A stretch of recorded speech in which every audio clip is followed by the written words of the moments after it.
I'm Alani. I'm a supervisor with the Conservation Corps of Long Beach in the Zero Waste Department. Today I'm working on a marketing project. So what we do is we provide outreach for businesses in Long Beach and in gateway cities, offering our free recycling services, mostly to restaurants and other commercial businesses. Right now I'm currently planning our route for the day.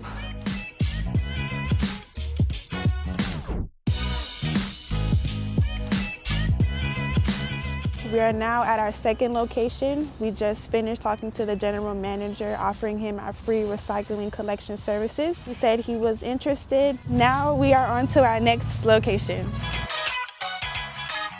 We visited a business named Tomatillo Mexican Grill, and I spoke to the boss of the establishment. He was very interested in our services and he will respond to us soon. Now we're gonna go to another location to pitch them our services as well. We're here at our fourth location, Yellow Vase. It went good. We offered our free recycling program and now we're on to the next.